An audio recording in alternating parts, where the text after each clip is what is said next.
everyone, welcome to Pal to Tech. Well, today is the day. We are going to review the new Fujifilm X-T4 mirrorless camera. I purchased this camera with my own money on the very first day that it was made available to the public. First off, this is not a training video. I do have lots of tutorial videos coming that will teach you everything you need to know about this camera, but not today. There are many reviews of this camera all over YouTube, and I encourage you to go and watch those videos because each YouTuber will give you a different but important perspective. So today, you're going to get my perspective. I'm going to tell you what I think is good about this camera, and I'm also going to tell you what I think sucks about it.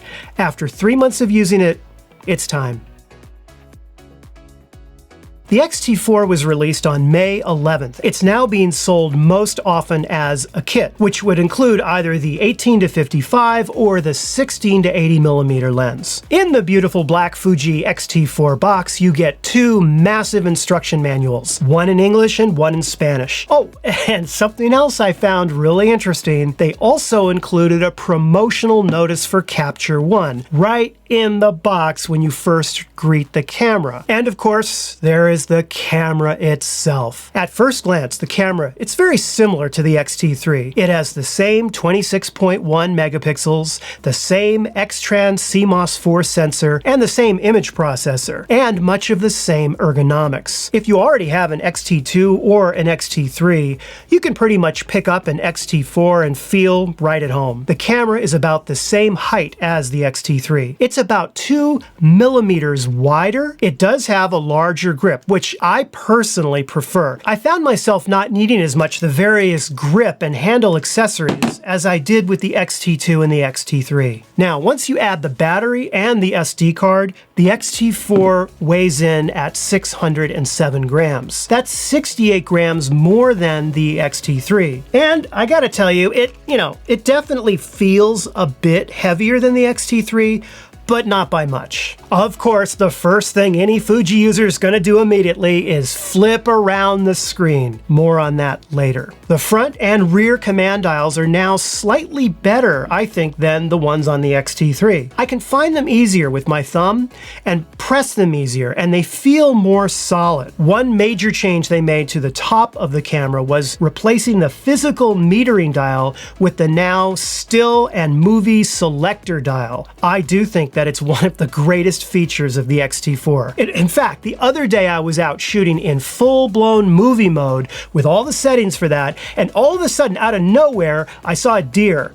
I immediately flipped the dial over to still mode and was able to get the shot. And if I had to go and fart around into the menu to get the still settings, I would have missed the shot. So it is awesome. Unlike the X-T3, the X-T4 now separates the USB and HDMI ports from the mic and remote ports. They added these two little rubber doors on the left side instead of the single removable solid plastic door on the X-T3. They feel cheap to me, like they could break off at any point, and they're goofy and they're annoying when trying to plug in and use HDMI cables, since you can't just remove the door like you could with the X-T3. Being able to remove the door was awesome, and back a few years ago, the solid and removable door that the X-T3 had over the X-T2, well, now they've gone backward with this, with these little weird kind of flappy door things. Fuji also removed the headphone jack port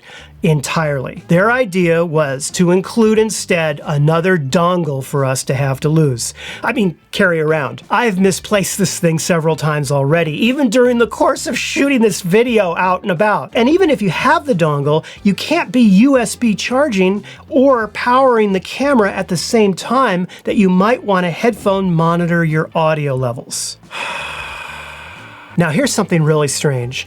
On the other side of the camera, where the SD cards are, they have a nice plastic removable door, just like the X-T3, which begs the question, why the hell would anybody want to remove the door and expose your SD cards all the time? The SD cards are now stacked one on top of the other, and I have to say, I actually like this much better than the design on the X-T3, as I found it easier to remove one of the cards while the other card was in the slot. Like the X-T3, the camera has weather sealing throughout, so you can feel more confident in taking it into the great outdoors. On the bottom of the camera, the battery door is obviously larger to accommodate a larger battery. I really like the new design where it flips out to the left. That just seems to be easier for me. I don't know. Let's talk about the battery for a second.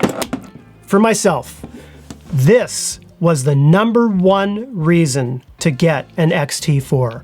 While you could argue for or against IBIS or if a flip screen is necessary, there is one thing we can all agree on, I think. A longer lasting battery on the X-T4 is a major improvement. These new X-T4 batteries are almost double the capacity of the X-T2 and X-T3 batteries. Listen, I have tons of batteries. It's just so much nicer not to constantly be seeing that red low battery warning light. Now, Fuji says you get around 500 frames with one battery on normal mode, but honestly, I couldn't tell you how many shots you get with this new battery because I stopped counting. I stopped even thinking about battery life. And that's exactly why I love these new batteries. Now, you also have the option to purchase a separate battery charger. This is a nice unit, and it includes a display that shows you the charging progress of the batteries. As much as I love the new battery life, I really don't like the choices they made regarding USB power. Included in the box is a USB cable, as well as a plug for it. This plug is El Cheaperino. Instead of having the wall plugs flipping down, which is great for travel, you have to kind of push and pull this weird plastic thing. It kind of pops in. See, I can't even get this thing out right now. And this cord. Okay, look at how short this cord is. A longer cord to power this camera would have been helpful. Anyway, the cord adapter thing is used to charge the camera. Now, if you have the optional battery grip, then this cable will charge all 3 batteries at the same time. The one that's in the camera, plus the 2 that are attached to the camera in the grip. Speaking of the battery grip, like the X-T2 and X-T3, Fuji makes an optional battery grip available. It's pretty large though, because it carries the newer size 2 additional batteries and includes additional physical controls such as the shutter, boost mode, a custom button, and your Q menu. It also has a headphone jack, which was removed from the main camera body. But keep in mind that unlike the X-T2, the X-T4 battery grip doesn't provide any other camera features or shooting enhancements other than the headphone jack. It's more about ergonomics, as well as giving you 2 extra batteries, plus the one in the camera, so a total of 3 batteries, right? Which, when fully charged, should last a very, very long time. Now, what's nuts is that Fuji didn't bother to include a way to directly charge the battery grip. You have to have the battery grip attached to the camera, and then use the camera's USB port to charge the battery grip. Oh well. One of the biggest improvements, I think, is the shutter mechanism. You can now get 15 frames per second for still photography, and the shutter is much quieter than the X-T3. Listen to this.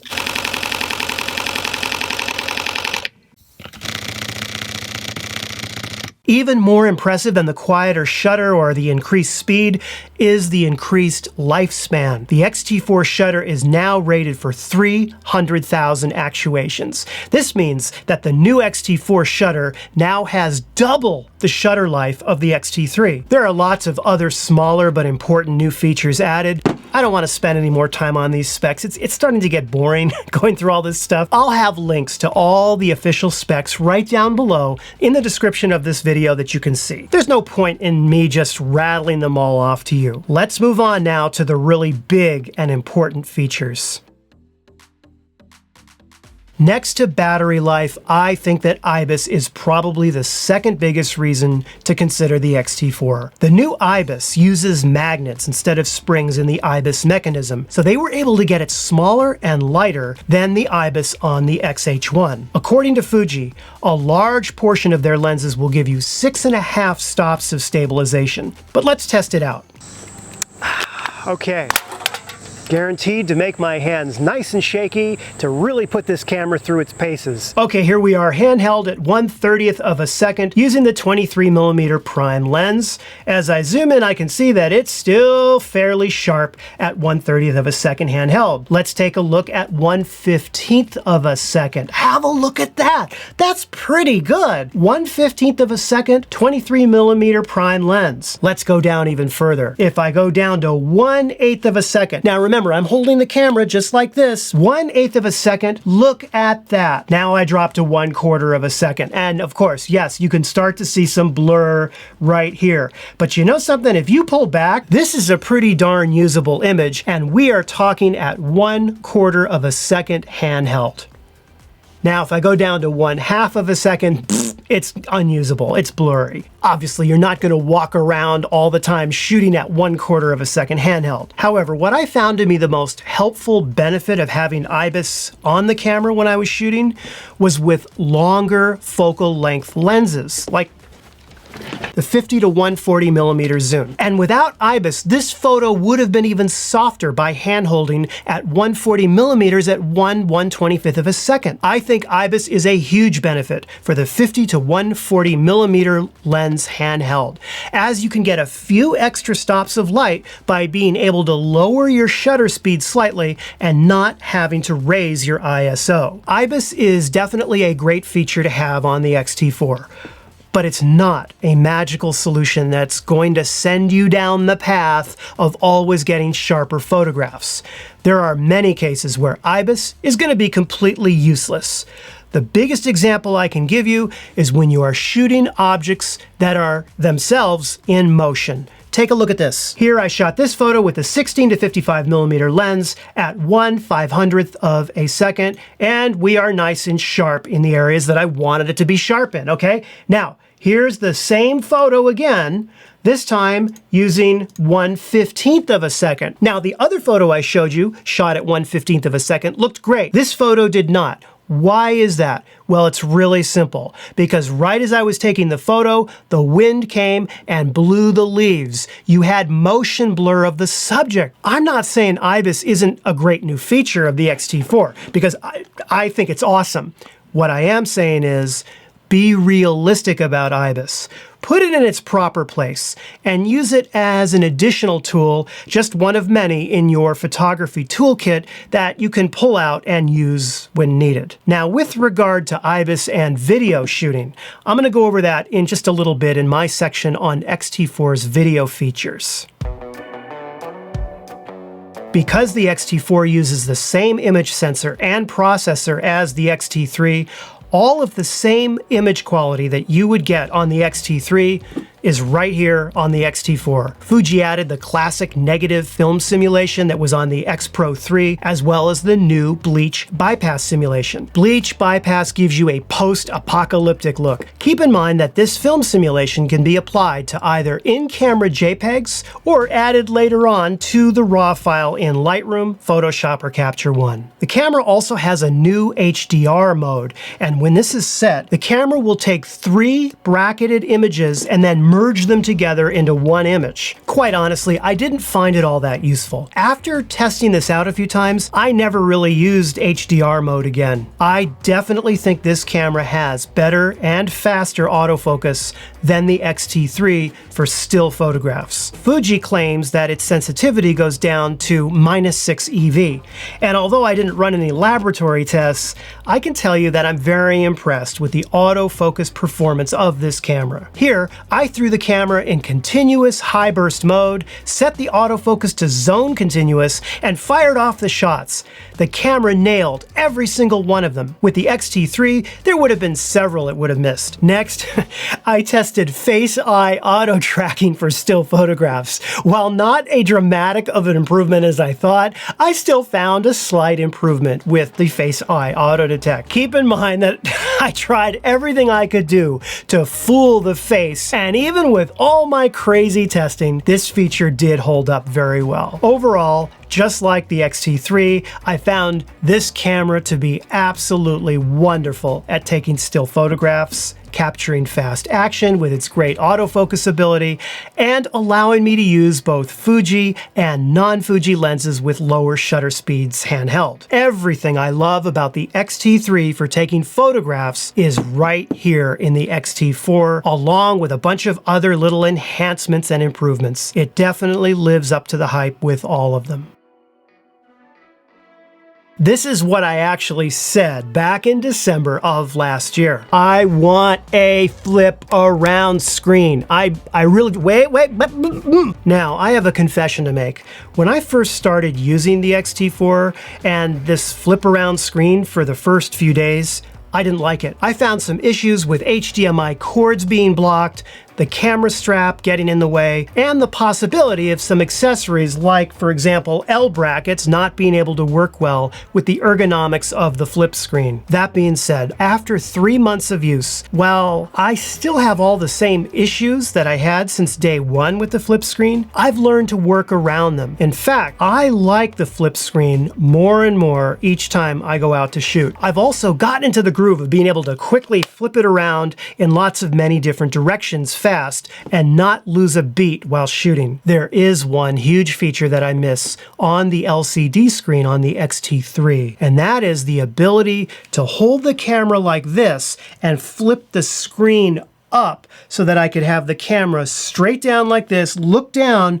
and have the preview right exactly lined up straight. Everything in ergonomics is a trade-off. And while the flip around screen I think gives a lot of added benefits, it does bring with it a couple of restrictions. What is your exact definition of a professional video camera? Everyone has a different opinion, and that's the problem. Because at some point, the video features included with the X-T4 are going to bump up against the limits of what someone will consider what a professional video camera should have. And I want you to keep that in the back of your mind while I go through some of these examples, and then we'll finish up this important discussion, okay? The X-T4 allows you to record 4K up to 60 frames per second at 200 megabits in long GOP, although this does give you a crop factor of 1.18. In addition, there is a high-speed recording feature that will allow you to record up to 240 frames per second, but this comes up against the limitation of the 1080p and a crop factor of 1.29. You now get 3 different choices for movie compression. The H.265 codec at 10-bit with LPCM audio. You now have 2 different versions of H.264, one with LPCM in MOV format and the other MP4 format with AAC audio. Just like the X-T3, both all intra and long GOP are available. There are some new additional features added, such as the ability to change your microphone jack setting to either mic or line input. Because you can switch throughout so many different video resolutions and crop factors, there is also an ability to force the camera to always use a specific crop factor, regardless of the format that you're shooting, which is very welcome, and it's a nice touch. You also have a whole section in the menu dedicated to all the various timecode options, and of course, just like the X-T3, you can apply a number of the same tone curve, sharpness, film simulation settings as before. They also added a new white and ambience priority for the white balance as well. And lastly, I love how you can now easily see important information, such as your crop factor, movie codec, and so forth, right on the LCD screen. By far, though, the most anticipated and talked about new video feature has to be IBIS. I tested this with a number of different Fuji and third-party lenses. You get a choice of either IBIS OIS or IBIS OIS plus digital stabilization, or turning the both of them off. What I found is that OIS works with regular OIS Fuji lenses just as it did on the X-T3. It's when you're using non-OIS lenses that you start to see a difference, because that's when the IBIS kicks in. Adding the digital image stabilization will increase the crop factor. And in the case of 4K 60 frames per second, you'll end up with a total of a crop factor of 1.29 if you turn on digital image stabilization. Here's the footage I shot using the 16 to 55 millimeter non-OIS Fuji lens. As you can see, turning on IBIS and digital stabilization made a huge difference. Have a look at the 16 millimeter Fuji prime lens now. In this footage, I had everything turned off. Now have a look at the same lens, but with IBIS switched on and digital stabilization still off. In other words, I'm saving on that crop factor by only enabling IBIS and disabling digital image stabilization. All right, now let's check out basic walking and vlogging with the image stabilization using a few different lenses. Here it is with regular OIS on, but no digital stabilization. Testing right now. Test, 1, 2, 3, 4. Okay, so that was with the standard 18 to 55 kit lens with the camera. Let's try another lens. Okay, now I'm testing with the Viltrox 23mm f1.4. I have OIS and digital stabilization turned on. So I'm using a third-party lens connected to the Fujifilm camera to check the stabilization for vlogging. So I do think that if you have a third-party lens and you don't mind the crop factor, you can make it work in a vlogging situation with IBIS. Now, before I share the next couple of examples, you need to understand that much of the success for good video footage with IBIS on any camera comes down to how the lens performs. For this next example, I'll use the 16mm Fuji lens with both IBIS and digital stabilization turned on. Have a look though at the background while I was walking with IBIS and digital stabilization turned on with this lens. Okay, for this next bit of footage, I took the 16mm lens and it's straight walking forward with both IBIS and digital stabilization turned on. Have a look at the background and what's going on with this lens and how it reacts to the digital stabilization. So the bottom line is that the new IBIS and digital stabilization on the Fujifilm X-T4 works much better with some lenses and not so good with others. The lenses that I found that it works the best with are the 18 to 55 zoom and the 16 to 55 zoom. It works less well with some of the older Fuji prime lenses. I want to show you one more bit of footage that I shot using the same 16mm lens, and I want you to see if you think that this stabilization looks any better or not. Have a look at this. Check it out. This footage was shot using the exact same 16mm Fuji lens as you just saw in the other examples. What did I do differently? Do you know? I shot it on an X-T2, but attached to a gimbal. Okay, that was a silly trick question, but I think it raises an important point. If you truly want professional image stabilization, there's only so far that a camera's digital processing is going to get you. At the end of the day, let's go back to my original point when we started this segment. What do you define as a professional video camera? Because if you're looking for professionally stabilized footage, you're gonna have to use a gimbal. It's just that simple. Now, there's one feature on the X-T4 for video that absolutely blew me away. I'm gonna show you two different pieces of footage side by side. One of them, I held the Fujifilm X-T4 just like this.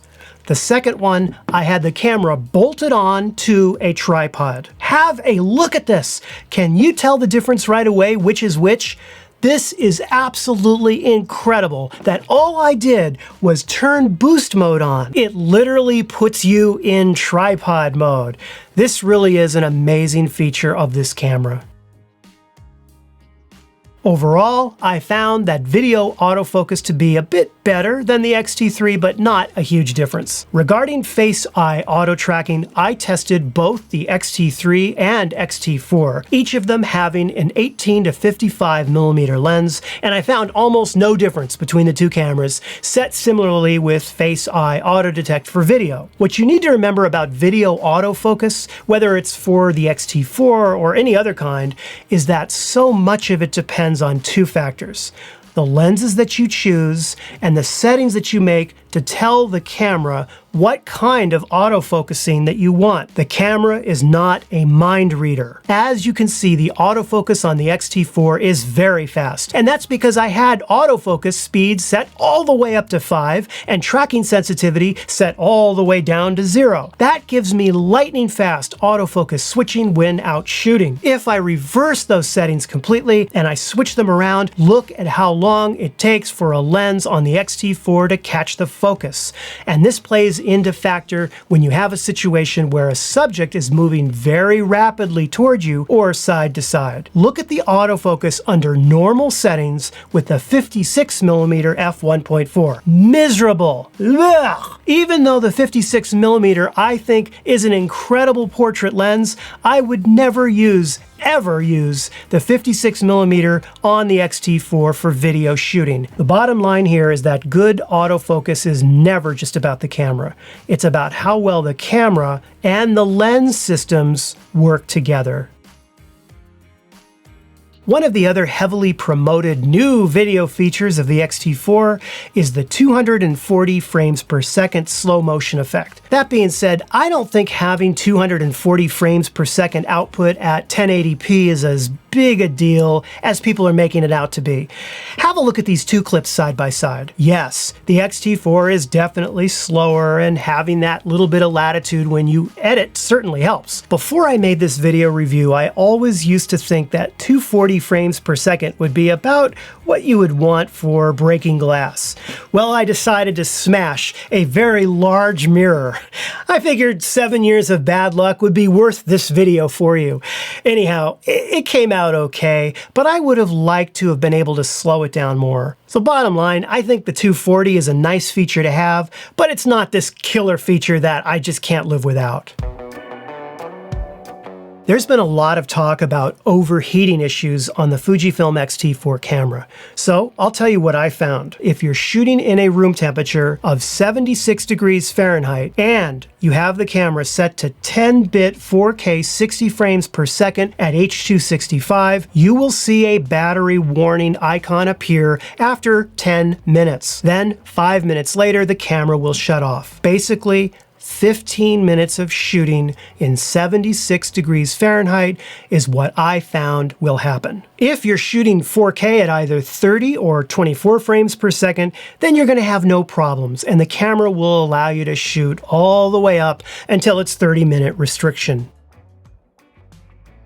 Now, we come to the part of the video where I give my recommendation on whether or not you should buy this camera. If you don't already own an X-T3 and you do shoot the occasional video, as well as fully understand what IBIS will give you and what it will not give you, then I think this camera is absolutely worth the upgrade. It is great value for the money, and you will not be disappointed. If you're brand new to the Fuji system, again, I think this camera is definitely worth the price, given the huge variety of quality Fujifilm APS-C lenses that are available, the great ergonomics, the incredible JPEG film simulations and settings, and just the fact that, you know, these Fuji cameras are so much fun to use. If you are a YouTuber looking to use this camera primarily for vlogging, don't bother. While I think it can be used as a vlogging camera, vlogging requires its own special set of ergonomics and features that this camera was not designed from the ground up to provide. Okay, the last group of people I want to address now are those photographers who shoot mostly still photos and already own an X-T3. You can still get brand new X-T3s which are selling for about $1,000 now, and that's $700 less than an X-T4. You might want to rather purchase an additional X-T3, right? And with the money saved not getting the X-T4, you could then purchase a Ronin SC gimbal, which would give you the best video stabilization of all. And with the money you'd have left over, you could also buy an additional lens.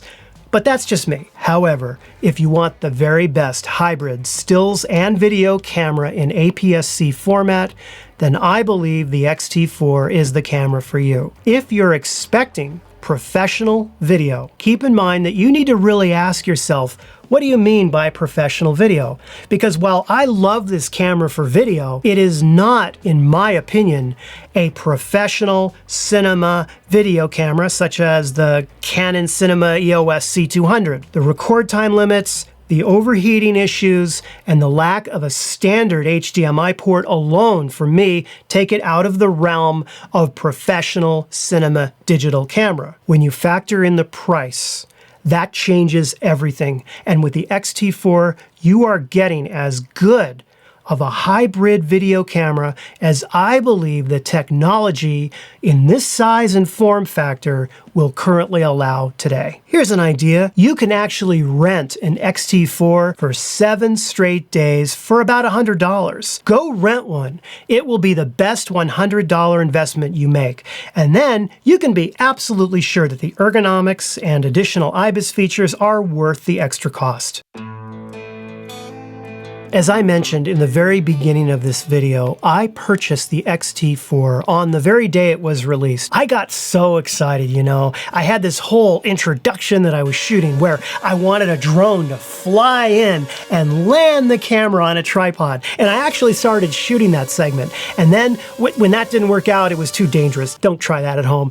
When that didn't work out, I thought, all right, I'll have the camera back here and I'll have it kind of float out like it's moving by itself and land on a tripod. And I thought, oh, that'll be fun. I'll shoot that segment. I was just having so much fun with it, but then the fun stopped and I became more obsessed with all the different features and what was working and what wasn't working in testing this setting and tweaking that setting, because in order to do a good review video, you have to step outside the art and the creativity and narrowly focus on the gear for a while. The magic gets lost. It's like the difference between going to Disneyland versus working at Disneyland. While all this was going on, my audience started to grow during the last 3 months. There are a lot of subscribers to this channel that are some absolutely amazing photographers. To be able to just produce such amazing work that I started to ask myself, what's the purpose of what I'm doing here? There's a million other YouTube gear review channels, and here I am, going over, all the little flippy door flap things on this camera. So that, with everything else going on, I just felt exhausted. I'm not sure exactly what it was, but I started going through the original footage that I shot for that failed opener of this video, and I realized something. Something hit me. Maybe what I can do, maybe the purpose here is to get you excited, get you to just go out there and just dance to the joy of photography and filmmaking. And if a new piece of gear will help you do that, then there's nothing wrong with getting excited about that either. But what you need most of all is that passion and joy forever pushing you forward, exciting you, motivating you, challenging you, inspiring you, until you're shooting with just your heart and not your gear. Get out there and do that. And I'll do what I do. And I'll see you next time. So long.